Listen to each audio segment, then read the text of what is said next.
दिल्ली में मुख्यमंत्री बदल जाने की वजह से आम आदमी पार्टी के दो सबसे बड़े नेताओं के ठिकाने भी बदल जाएंगे।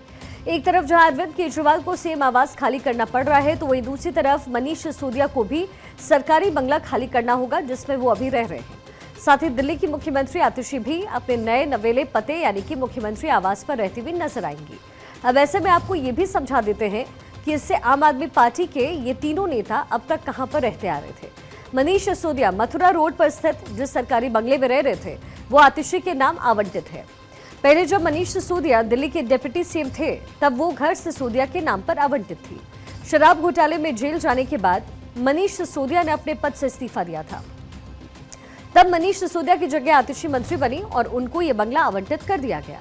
लेकिन आतिशी ने कहा था कि सिसोदिया की पत्नी बीमार है और इसलिए वो चाहती है कि परिवार पहले की तरह इसी घर में रहे। इस दौरान आतिशी अपने निजी आवास में ही रह रही थी। अब क्योंकि आतिशी के मुख्यमंत्री बन गई हैं तो इस वजह से उनके नाम मुख्यमंत्री आवास आवंटित होने वाला है। ऐसे में मथुरा रोड वाला आवास उनके नाम से हट जाएगा, जिसके चलते मनीष सिसोदिया को ये घर अब खाली करना पड़ा। अब मनीष सिसोदिया अपने परिवार के साथ हरभजन सिंह को मिले सरकारी आवास में शिफ्ट हो गए हैं। पूर्व क्रिकेटर और पंजाब से आम आदमी पार्टी के सांसद हरभजन सिंह को राजेंद्र प्रसाद रोड पर आवास मिला हुआ है। दरअसल हरभजन सिंह ने खुद ही सिसोदिया को अपना आवास देने की पेशकश की। दूसरी तरफ दिल्ली के पूर्व मुख्यमंत्री और आम आदमी पार्टी के संयोजक अरविंद केजरीवाल भी अपना बंगला खाली करने की तैयारी कर रहे हैं। अरविंद केजरीवाल ने 17 सितंबर को मुख्यमंत्री पद से इस्तीफा दिया। तब से लेकर के अब तक उन्होंने सिविल लाइंस में 6 फ्लैगस्टाफ रोड स्थित मुख्यमंत्री का आधिकारिक आवास खाली नहीं किया था। हालांकि उन्होंने सरकारी बंगला खाली करने का ऐलान पहले ही कर दिया था।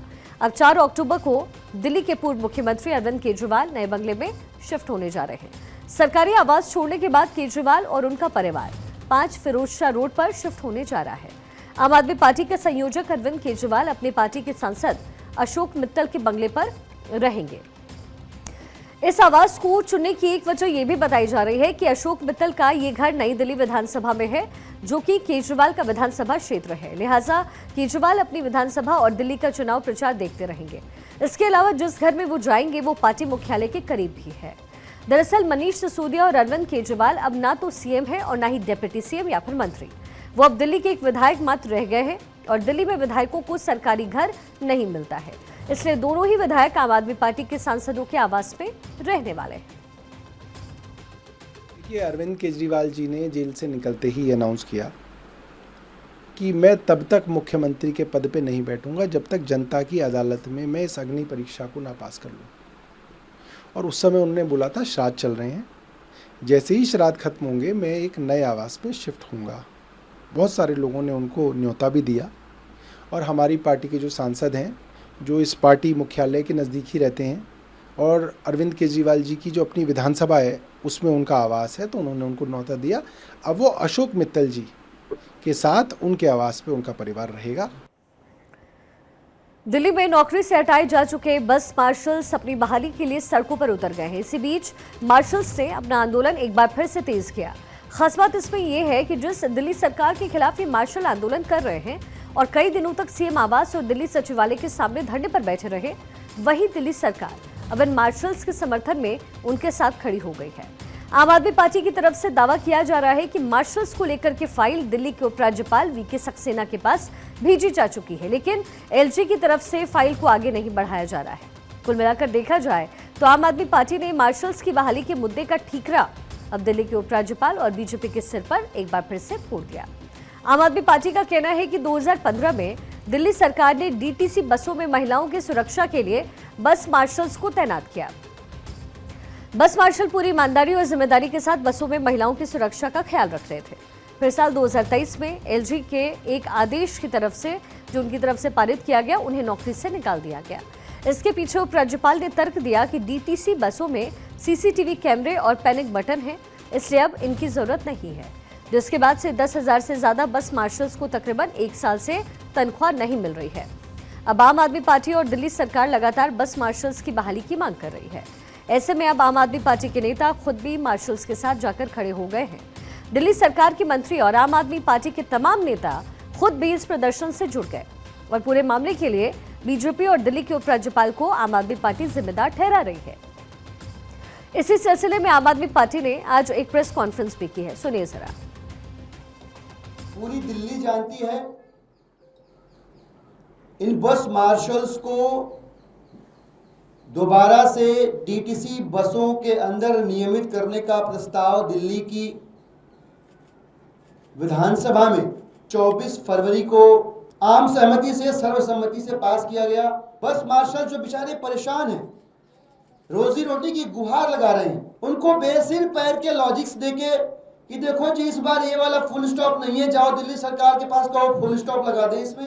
कभी कहे जी कॉमा नहीं है इसलिए नहीं, कभी कहे जी प्रेस कॉन्फ्रेंस करवा दो, प्रस्ताव भेजा है लेकिन पीसी नहीं करिए, पीसी करवा दें। बेचारे बस मार्शल मरता क्या न करता वाली सिचुएशन में थे, कभी हमारे पास आए कभी कहीं जाए। अब ये तो हो गई आम आदमी पार्टी की बात, जिसका दावा है कि मार्शल्स को लेकर के बीजेपी और उपराज्यपाल जरूरी कदम नहीं उठा रहे। लेकिन दूसरी तरफ बीजेपी आम आदमी पार्टी के दावों को सिरे से खारिज करती नजर आई। बीजेपी का भी यही कहना है कि मार्शल्स की इस हालत के पीछे दिल्ली सरकार जिम्मेदार है। बीजेपी का क्या कहना है जरा ये भी आपको बताते हैं। बीजेपी का दावा कि केजरीवाल सरकार ने बिना प्रशासनिक दिशा निर्देश का पालन किए ही कर्मचारियों को संविदा पर रखा, लेकिन जब कानूनी अड़चनें आई तो मार्शल्स को पूरी तरीके से असहाय छोड़ दिया, जिसके बाद केजरीवाल ने 11 अक्टूबर 2023 को बस मार्शल्स की बर्खास्तगी के लिए नोट लिखा। बीजेपी ने यह भी दावा किया कि आम आदमी पार्टी ने सदन से भी ये जानकारी छिपाई। तो कुल जमा बात ये निकली कि मार्शल सड़क पर हैं और सियासी दल उनके मुद्दे के बहाने अपनी राजनीति चमकाने में जुटे हुए हैं। आम आदमी पार्टी अगर बीजेपी पर ठीकरा फोड़ रही है, राज्यपाल को उपराज्यपाल को जिम्मेदार ठहरा रही है, तो बीजेपी कह रही है कि सत्ता में आते ही मार्शल्स के अच्छे दिन आएंगे। इसी बीच संकट में 10,000 मार्शल्स और उनके पूरे परिवार हैं।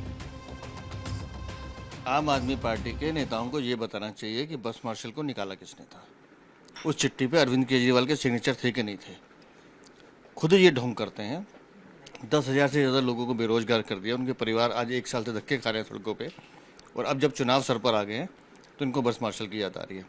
कोई लीगल उनकी अथॉरिटी पहले इन्होंने सेंक्शन ली नहीं, कोई बजट का प्रोविज़न रखा नहीं, और खुद चिट्ठी लिख के एलजी को लिखा कि भाई इनको निकाल दिया जाए।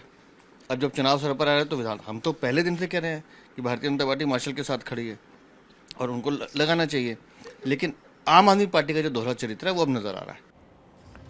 दिल्ली के जैतपुर इलाके में नर्सिंग होम में एक डॉक्टर की गोली मारकर के हत्या हुई और ये सनसनी वारदात हुई। जानकारी के मुताबिक आरोपी मरहम पट्टी कराने के बहाने से आए। ड्रेसिंग के बाद उन्होंने डॉक्टर से मिलने की इच्छा जाहिर की और जैसे ही वो डॉक्टर के केबिन में गए, नर्सिंग होम में डॉक्टर को नजदीक से सिर में गोली मार दी। गोली लगने के बाद मौके पर ही डॉक्टर जावेद ने दम तोड़ दिया।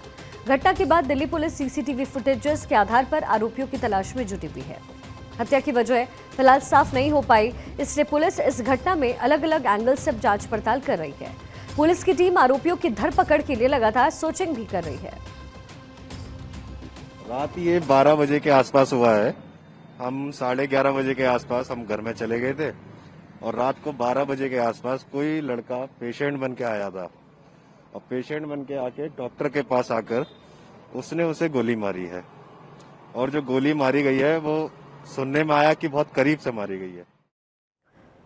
अब सबसे ज्यादा हैरानी की बात यहाँ ये है कि आरोपी महज 16 से 17 साल के बताए जा रहे हैं और एक दिन पहले भी दोनों इसी नर्सिंग होम में इलाज कराने आए। पुलिस के मुताबिक उनको रात 1:45 पर नीमा अस्पताल में एक यूनानी चिकित्सक की मौत के बारे में जानकारी मिली। फिर घटनास्थल पर पहुंची पुलिस को मौके से डेड बॉडी बरामद हुई।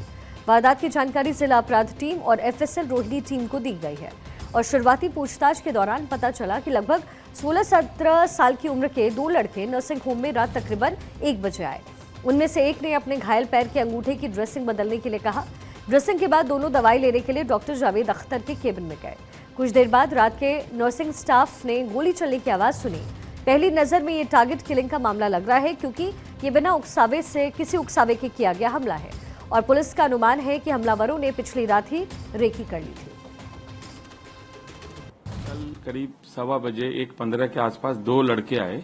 एक लड़के के पैर में चोट था, उसने ड्रेसिंग करने के लिए कहा, तो वहां जो एक कंपाउंडर था उसने उसकी ड्रेसिंग कर दी। ड्रेसिंग करने के बाद ये लड़के अचानक से जावेद के पास गए, जो डिसीज्ड है जावेद जी, उनके पास गए और उनके सर में गोली मार दी। ये जो यूनानी प्रैक्टिशनर हैं जावेद साहब, उनको अनप्रोवोक्ड मारा है, तो इसमें बहुत सारे एंगल हो सकते हैं, एंगल्स को प्रोब कर रहे हैं। लेकिन अभी तक की हमारी तफ्तीश में हमने जो एक्यूज्ड है, जो एलेज्ड है, उसको हमने आइडेंटिफाई कर लिया है उसको आइडेंटिफाई करके शॉर्टली उसको हम पकड़ लेंगे। अब इस वारदात के बाद से पूरे इलाके में दहशत का माहौल है। पुलिस ने डॉक्टर के शव को पोस्टमार्टम के लिए भेजा और अभी हमलावरों की शिनाख्त नहीं हो पाई। फिलहाल मौके पर मौजूद सुराग और सीसीटीवी में कैद तस्वीरों की मदद से आरोपियों की पहचान की कोशिश की जा रही है। नीमा नर्सिंग होम में बीती रात जो हादसा हुआ है उससे पूरे इलाके में सनसनी फैली हुई है। ये वही नीमा नर्सिंग होम है जहां पर कल रात को 2 नाबालिग लड़कों ने इस नर्सिंग होम के मालिक जावेद अख्तर की गोली मारकर हत्या कर दी। इस घटना से देख सकते कि पूरे इलाके के अंदर किस सनसनी फैली हुई है। ये घटना जो हुई है, इस घटना के बारे में बताया जा रहा है कि 2 लड़के कल रात को यहाँ पर आते हैं। उनके पैर में चोट लगी होती है। उनमें से 2 में से एक लड़का जो है ड्रेसिंग करवाता है। उसके बाद ड्रेसिंग करवाने के बाद वो सीधा जो जावेद अख्तर हैं, जो यूनानी प्रैक्टिशनर, उनके पास उनके रूम में जाता है और वहां पर जाकर सीधा उनके माथे पर गोली मारकर फरार हो जाता है। इससे पहले भी वो लड़के यहाँ पर आए थे और यहाँ पर उन्होंने यानी पूरी रैकी की है। रैकी करने के बाद वो कल फिर पहुंचे। उसके बाद जो इन्होंने इस हत्याकांड को अंजाम दिया है। पुलिस तमाम एंगलों पर जांच कर रही है कि आखिर ये हत्या क्यों हुई। क्योंकि पुलिस का मानना है कि शायद ये कॉन्ट्रैक्ट किलिंग भी हो सकती है या फिर आपसी रंजिश का मामला भी हो सकता है, लेकिन गिरफ्तारी के बाद ही साफ हो पाएगा। दिल्ली पुलिस का कहना है कि जो आरोपी थे उनकी पहचान कर ली गई है। उनकी गिरफ्तारी के लिए जगह जगह छापेमारी की जा रही है। लेकिन इलाके के लोगों का क्या कहना है, इनसे बात करते हैं। ये बताइए कि जो घटना जो हुई थी, यहाँ के जो थे दोनों जो 2 लड़के बताए जा रहे हैं, क्या पता चला आप लोगों को? अभी ये सुनने में आ रहा है कि एक लड़का लोकल का है और अभी इन्वेस्टिगेशन पुलिस कर रही है। बाकी अभी पूरी तरीके से मामला सामने नहीं आया है। इस मामले में अभी तक पुलिस ने सिर्फ इतना कहा है कि जो लड़के थे, जो नाबालिग लड़के थे, उनकी पहचान कर ली गई है। उनकी गिरफ्तारी के प्रयास किए जा रहे हैं। गिरफ्तारी के बाद ही ये साफ हो पाएगा कि आखिर उन्होंने डॉक्टर जो थे, यूनानी प्रैक्टिशनर जो थे, उनकी हत्या की तो की क्यों। कैमरा पर्सन विनीत के साथ सुरेश झा, भारत 24, दिल्ली। निवेश पर मोटा मुनाफा कमाने का झांसा देकर ठगी करने वाले गिरोह के शातिर जालसाज को साइबर क्राइम थाने की टीम ने गिरफ्तार किया। गिरफ्त में आए आरोपी के अन्य साथियों के बारे में जानकारी जुटाई गई। बीते साल आरोपियों ने एक महिला के साथ 32 लाख रुपए की ठगी निवेश पर मुनाफा दिलाने के नाम पर की। पुलिस के मुताबिक 1 दिसंबर 2023 को सेक्टर 15 निवासी महिला ने पुलिस को शिकायत दी। महिला ने बताया कि उसे एक व्हाट्सएप ग्रुप पर जोड़ा गया और निवेश पर मोटा मुनाफा होने का झांसा दिया गया। इसके लिए ठगों ने कुछ दिन तक महिला को ट्रेनिंग दी और जब महिला को यकीन हो गया तो उसे मुनाफा होगा तो उसने पहले कम रकम निवेश की। जब मुनाफा होने लग गया तो महिला ने 32,44,968 रुपए का निवेश कर दिया। ठगी की रकम को 10 से ज्यादा खातों में ट्रांसफर किया गया। वहीं पूरी रकम ऐंठने के बाद ठगों ने महिला से संपर्क तोड़ दिया। वहीं साइबर क्राइम थाने की पुलिस ने इसके बाद अज्ञात ठगों के खिलाफ धोखाधड़ी और आईटी एक्ट की धाराओं में केस दर्ज किया और उन खातों की जांच करनी शुरू की जिन खातों में ठगी की रकम ट्रांसफर हुई। समय से ठगी की जानकारी मिलने के कारण पुलिस महिला के साथ हुई कुल ठगी में से 28,68,140 रुपए की रकम वापस करा ली। इसके लिए पुलिस टीम ने बैंक अधिकारियों से संपर्क किया और रकम को फ्रीज किया। जांच के दौरान मुरादाबाद के आदाब आलम का नाम सामने आया और जब आरोपी किसी काम से नोएडा आया तो पुलिस ने उसे धर दबोचा। पूछताछ में आरोपी ने बताया कि वो अपने साथी दिल्ली निवासी अजय के साथ मिलकर मुनाफे देने के नाम पर लोगों से पैसा निवेश करवाता है और मिली रकम को आपस में बांट लेता है। इसमें अजय समेत दूसरे आरोपियों की गिरफ्तारी के लिए टीम गठित भी की गई है। इन्वेस्टमेंट के नाम पर धोखाधड़ी करने वाले गैंग के एक अभियुक्त आदाब हुसैन को जनपद मुरादाबाद से गिरफ्तार किया गया है। पिछले वर्ष दिसंबर में सेक्टर 15 निवासी महिला द्वारा एक अभियोग पंजीकृत करवाया गया था, जिसमें उनके साथ 32,44,000 रुपए की साइबर धोखाधड़ी हुई थी। इस प्रकरण में त्वरित विवेचना करते हुए अभी तक 24,87,000 रुपए महिला को वापस करवाए जा चुके हैं। विवेचना के दौरान तकनीकी सर्विलांस व साक्ष्यों के आधार पर अभियुक्त आदाब को गिरफ्तार किया गया है। अन्य अपराधियों व आदाब के सहयोगी अजय को गिरफ्तार करने के प्रयास जारी हैं। बिहार में अपराधियों का तांडव जारी है। इस बार गोली चलने की खबर राज्य के मुंगेर जिले से सामने आई, जहां पर बंदूक से लैस कुछ अपराधियों ने बिहार की मुख्य विपक्षी पार्टी राष्ट्रीय जनता दल के बड़े नेता और प्रदेश महासचिव पंकज यादव को गोलियों से छलनी कर दिया। मिली जानकारी के मुताबिक पंकज मॉर्निंग वॉक के लिए निकले और इसी दौरान पहले से घात लगा करके बैठे अपराधियों ने उन्हें दौड़ाकर गोली मार दी और मौके से फरार हो गए। वारदात के बाद इलाके में सनसनी फैल गई है। आनन फानन में स्थानीय लोगों ने आरजेडी नेता को सदर अस्पताल में भर्ती करवाया, जहां से उन्हें बेहतर इलाज के लिए निजी अस्पताल रेफर किया गया। फिलहाल निजी अस्पताल में उनका इलाज चल रहा है, जहां उनकी हालत काफी गंभीर बनी हुई है। जिस हिसाब से हम देख रहे हैं near about close the heart गोली लगी हुई है, सुपरफिशली है, एक बुलेट मिला भी है और अभी स्थिति नॉर्मल है।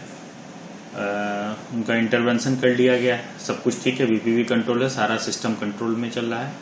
शेष हम लोग रिपोर्ट आने का वेट कर रहे थे, तो भी रिपोर्ट भी आ गया, सारा स्थिति नॉर्मल है।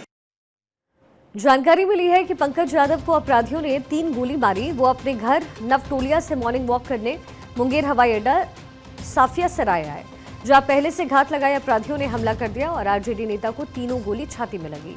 सूत्रों की माने तो बाइक सवार 2 अपराधियों ने नेता को अच्छी तरीके से देखकर बिल्कुल सामने से गोली मारी। घटना के बाद पुलिस महकमे में खलबली मची हुई है। वहीं इस वारदात के बाद आरजेडी नेताओं ने पूरी घटना पर काफी नाराजगी जाहिर की। बिहार में अपराधी का बहार है, नीतीश कुमार है। कोई व्यक्ति सुरक्षित नहीं है, सत्ता प्रतिष्ठान से जुड़ा हुआ हो या प्रतिपक्ष से जुड़ा हुआ हो, चुन चुन को निशाना बना रही है अपराधी। एक बात कान खोल करके सुन लीजिए, बिहार के शासक अचेत है, अचेतता का दंश बिहार भुगत रहा है। चारों तरफ अपराधी तांडव कर रहे हैं, गोलियों के निशाने पर आम इंसान आ रहे हैं। तंत्रों ने घुटना टेक दिया अपराधियों के सामने। यहाँ कानून का राज कहाँ? वहीं दूसरी तरफ वारदात की जानकारी मिलने के बाद पुलिस महकमा जांच में जुट गया। फिलहाल फायरिंग के पीछे की वजह पता लगाई जा रही है, तो साथ ही मौके पर मिले सुरागों की मदद से आरोपियों की तलाश की जा रही है और पुलिस का कहना है कि जल्द ही इस पूरे मामले का खुलासा कर दिया जाएगा।